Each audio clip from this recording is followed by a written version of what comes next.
Assalamualaikum warahmatullahi wabarakatuh. Kali ini Ibu akan memberikan penjelasan pembuatan laporan arus kas atau cash flow report UD Bahtera ya. Pertama-tama, cash flow itu namanya cash flow itu kan arus kas dan setara kas. Di sini kita mempunyai cash in bank dan petty cash. Berarti hanya berpengaruh pada cash in bank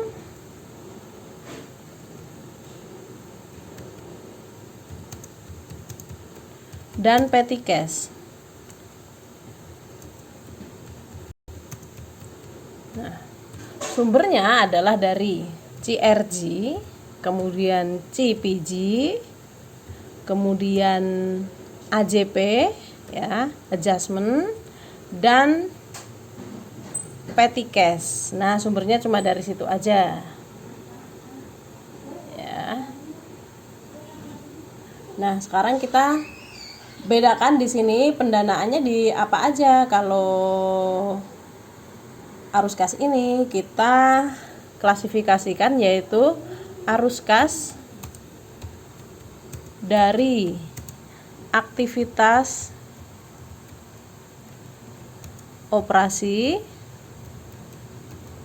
operasional, kemudian yang kedua arus kas dari aktivitas investasi,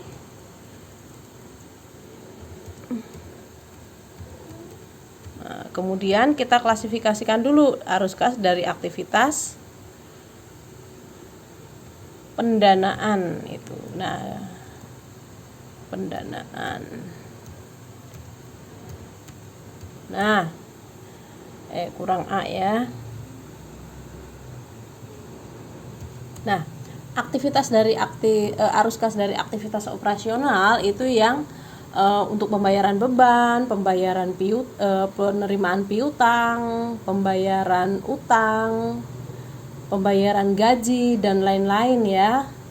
Itu aktivitas operasional, baik penerimaan maupun pengeluaran. Kemudian aktivitas investasi itu yang berhubungan dengan aset tetap. Contohnya peralatan, mesin, kendaraan, gedung, tanah. Nah, berhubungan dengan pembelian maupun penjualan aset tetap nanti akan diklasifikasikan atau dimasukkan ke arus kas dari aktivitas investasi. Kemudian arus kas dari aktivitas pendanaan itu jika kita untuk pembayaran surat berharga, pembayaran utang jangka panjang, contoh utang bank. Nah, seperti itu nanti masuknya ke aktivitas pendanaan. Oke ya. Kita sekarang klasifikasikan pertama-tama adalah dari CRG dulu ya. CRG Cash Receipt Journal. Kita lihat dulu di sini CRG. Nah, CRG ini cash in bank-nya adalah dari BB1 Elek itu customer, pelanggan, ramah elek customer, penjualan tunai customer, ramah elek customer, piutang telah terhapus juga customer, lancar elek juga customer. Berarti di sini kita langsung tulis aja penerimaan dari customer. Ya. Penerimaan dari customer. Nah, langsung aja kita masukkan uangnya senilai di sini yang paling bawah ya. 547.300. Nah, berarti cash receipt journal sudah kita kerjakan ya. Sekarang kita ke cash payment journal. Cash payment journal kita lihat terlebih dahulu. Di sini ada beberapa pembayaran ya, cash in bank ini ada beberapa pembayaran. Di situ ada bayar beban, expense payable, PPN payable, Bank Mandiri. Nah, kita akan klasifikasikan satu per satu ya. Kita tulis dulu di sini pembayaran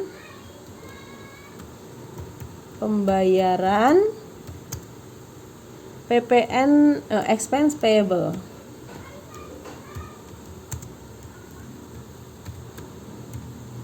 Nah, expense payable. Kemudian karena ini pembayaran, maka kita wajib memberikan tanda negatif karena pengeluaran kas ya, kasnya berkurang ya. Berarti sama dengan saya kasih tanda negatif terlebih dahulu di CPG. Nah, ini expense payable kita uang yang klik yang 2,5 juta. Nah, seperti ini. Jadi di situ negatif ya.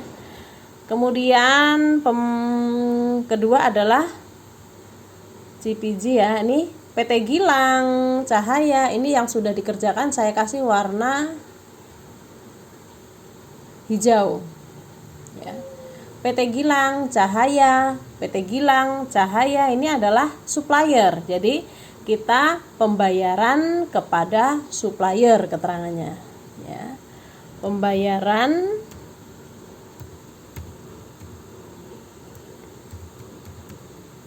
kepada supplier. Nah, pembayaran kepada supplier, karena pembayaran kita wajib berikan tanda negatif ya. Wajib berikan tanda negatif.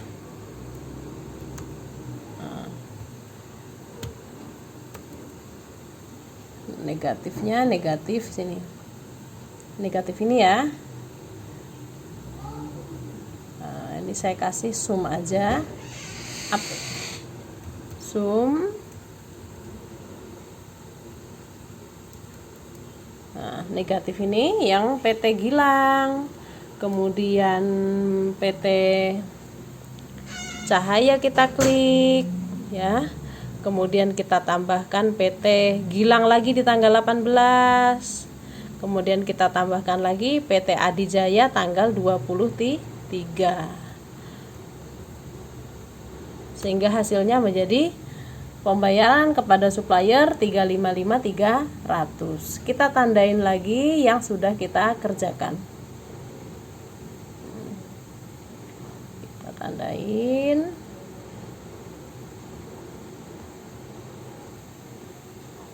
Saya tandain warna hijau yang sudah kita kerjakan. Nah, sekarang kita akan membahas PPN payable.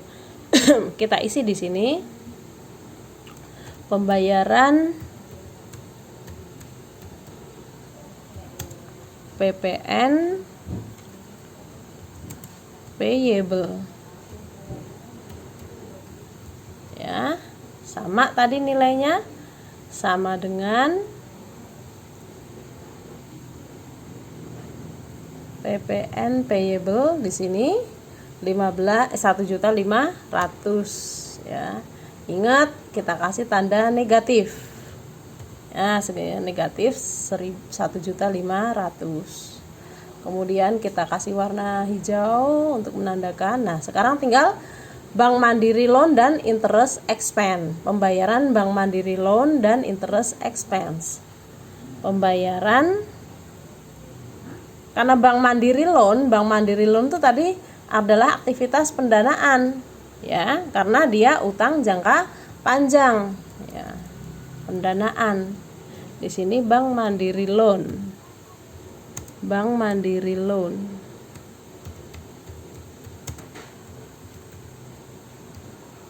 Pembayaran angsuran.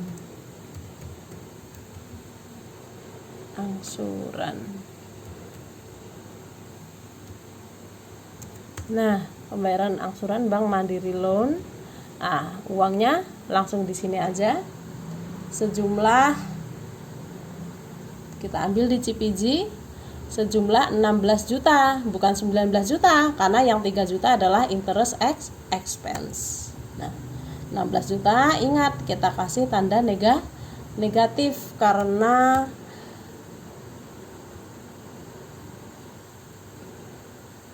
dia adalah bayar pembayaran. Kemudian kita tandain ya, Mandiri udah. Nih. Sekarang adalah yang 3.000 interest expense. Pembayaran interest expense.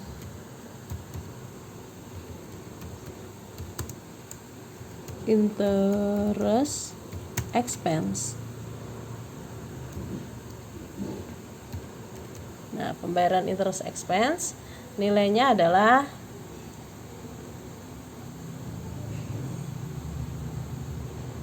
ini. Ingat kita kasih tanda negatif. Oke. CPG berarti sudah semua ya, sudah kita kerjakan.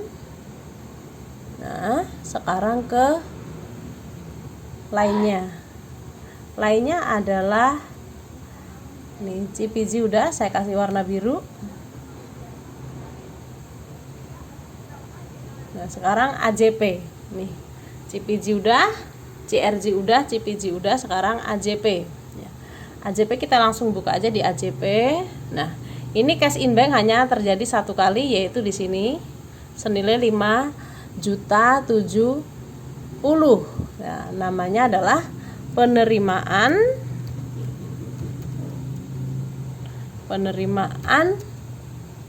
interest revenue atau pendapatan bunga, interest revenue. Nah, nilainya adalah kita masukkan nilainya adalah di AJP senilai 5070. Karena ini penerimaan maka tidak ada tanda negatif. Nah, AJP udah yang berhubungan dengan cash in bank. Kemudian ke petty cash. Ya. Petty cash di sini ya. Kita tinggal copy aja di sini anak-anak ya. Copy ini pembayaran advertising expense payable ya, kita tinggal salin pembayaran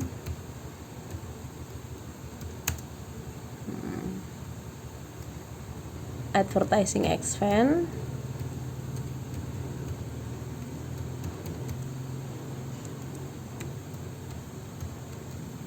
kemudian pembayaran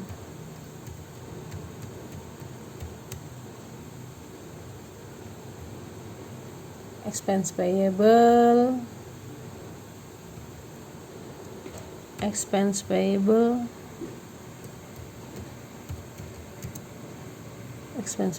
kemudian pembelian store supplies,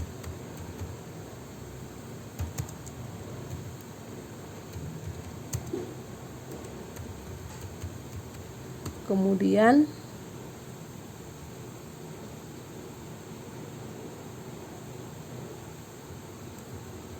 perbaikan atap toko.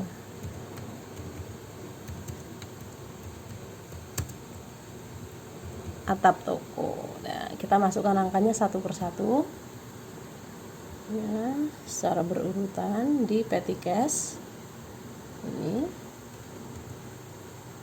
ya. Nah, karena ini pembayaran, ingat anak-anak, dikasih tanda negatif atau dikurungin ya, jangan lupa kalian.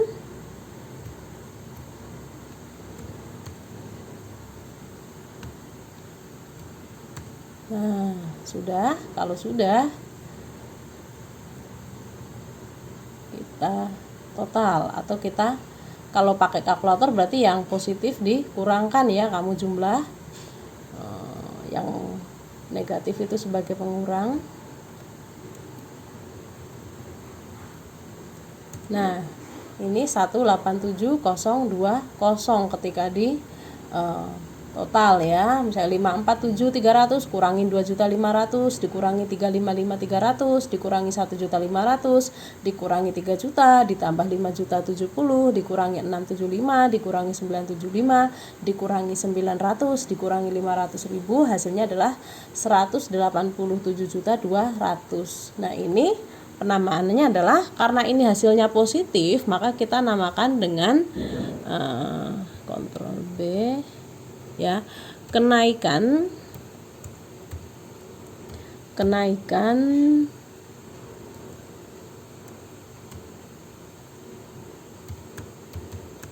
arus kas dari aktivitas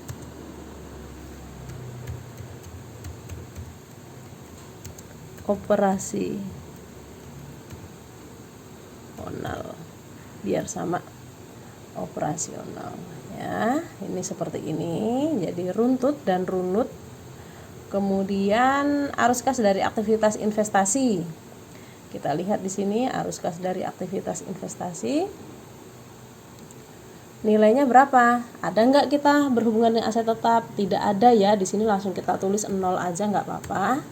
Kemudian kita langsung ke arus kas dari aktivitas pendanaan. Hanya ada satu. Nah, karena hanya ada satu,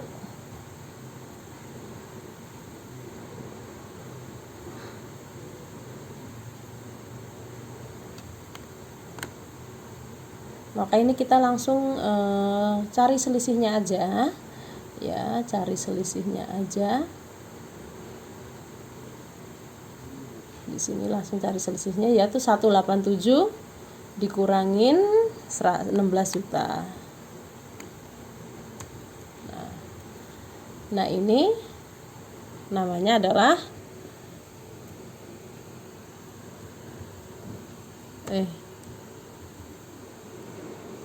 total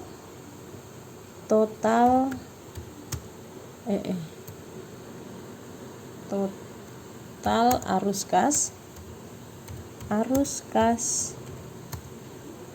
kas dan setara kas. Kenapa setara kas? Karena di situ kita punya petty cash. Petty cash itu setara dengan kas ya. Total atau total kenaikan ya. Total kenaikan. Kenapa kenaikan? Karena hasilnya positif.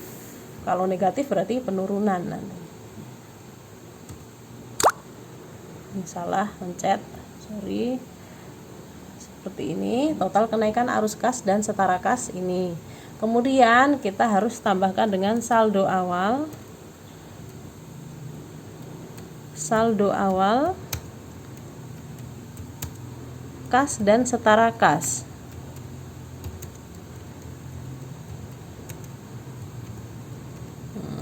Saldo awalnya dapat dari mana? Yaitu cash in bank, cash in bank dan petty cash tanggal 1 Desember ya, 1 Desember. Atau kalau kalian dapetinnya dari soal di neraca saldo 30 November. Nah, ya, itu dapetinnya dari situ. Kita tambahkan. Nah, kalau ibu karena nggak ada. Nah, ini ya di soal trial balance atau neraca saldo per 30 November di soal, yaitu cash in bank yang 42770 ditambah dengan petty cash yang 9.800.000. Atau kalau misalnya nggak mau susah, kalau ibu ngambilnya di buku besar nih, di buku besar, tetapi ngambilnya yang saldo balance ya, saldo balance nih 42770 ditambah 9.800.000. Nah, totalnya adalah 52750. Kemudian kita jumlahkan kembali ya. Jadi ke total kenaikan ditambah saldo awal kas dan setara kas itu kita jumlahkan. Ya, kita jumlahkan. Nah, nilainya adalah 223.590. Nah, ini hasil akhirnya ya. Hasil akhirnya saya kasih warna abu-abu. Nah, kemudian saya tebelin. Nah, ini harus sama dengan keterangan ya, harus sama dengan cash in bank dan petty cash di laporan neraca. Laporan neraca. Ya, anak-anak ya. Laporan neracanya berapa? Nah, kita cek di sini sebagai pengecekan ya. Laporan neracanya dilihat dari neraca yang ini anak-anak. Nah, yang laporan perubahan posisi keuangan ya. Yaitu cash in bank, kemudian ditambahkan petty cash 6750. Nah, hasilnya harus 223